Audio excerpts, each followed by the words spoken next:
उत्तर Gujarat university में शराब विवाद में एनएसयूआई और कांग्रेस आक्रामक मोड में दिख रहे हैं। पाटन की हेमचंद्राचार्य यूनिवर्सिटी की बॉयज हॉस्टल में हुई शराब महफिल मामले पुलिस शिकायत दर्ज करने की मांग के साथ पाटन जिला एनएसयूआई और कांग्रेस विधायक किरीट पटेल ने भूख हड़ताल की। इस मौके पर पुलिस द्वारा गेट बंद कर देने से विधायक और एनएसयूआई कार्यकर्ता का पुलिस के साथ घर्षण भी हुआ।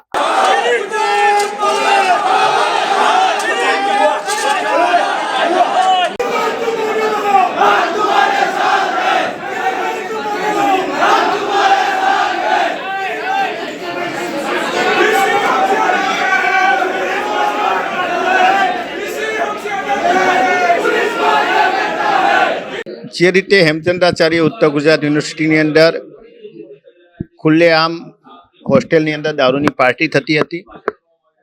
જે લોકોએ જે કર્મચારીએ ફરિયાદ આપી એને સ્પષ્ટ કર્યું હતું કે જે લોકો હતા દારૂની પાર્ટી હતા એમના અધિકારીની હાઈકોર્ટના અધિકારીની ખોટી ઓળખ આપી અને એક યુનિવર્સિટીના પ્રોફેસર ઉપર ગાડી ચડાવી દેવાની કોશિશ કરી, છતાં પણ પોલીસ દ્વારા માત્ર 151 કરી અને છોડી મૂકવામાં આવેલા। યુનિવર્સિટી કુલપતિ અને રજિસ્ટ્રાર એવું કહેતા હતા કે અમે પોલીસને ફરિયાદ આપી છે, પણ અમારી માગણી હતી કે જો પોલીસ ફરિયાદ ના નોંધે તો તમારે મુખ્યમંત્રી અને ગૃહમંત્રીને જાણ કરવી પડે। જ્યાં સુધી તમે જાણ નહીં કરો અને એની કોપી અમને નહીં આપો ત્યાં સુધી અમે અહીં ભૂખ હડતાળ પર બેસવાના છે। રજિસ્ટ્રારે એમની સહીથી મુખ્યમંત્રી અને ગૃહમંત્રીને અને એસપીને પોલીસ ફરિયાદ એફઆઈઆર નોંધવા માટે લિખિત રજૂઆત કરી છે।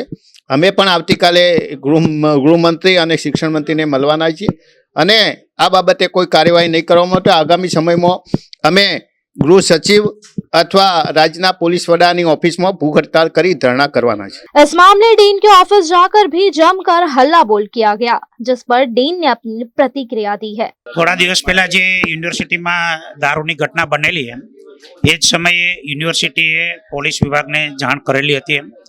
अमारा यूनिवर्सिटीना रेक्टर अने फिजिकलना जे शिक्षक छे ए लोको त्यां गयेला हता अने फरियाद पण आपेली हती।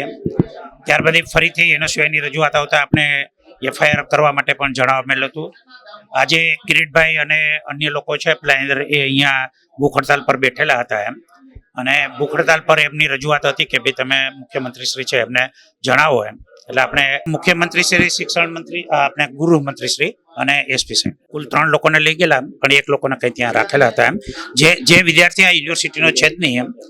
ઓપન બાસ્કેટબોલ ટુર્નામેન્ટ હતી એ જે ગુજરાત બાસ્કેટબોલ એસોસિએશન છે એ ગુજરાત સરકારના સાનિધ્યથી ચાલતું હોય છે અને એના અનુસંધાને આપણે છે પ્લાનરે મફતમાં રહેવા માટેની વ્યવસ્થા આપેલી।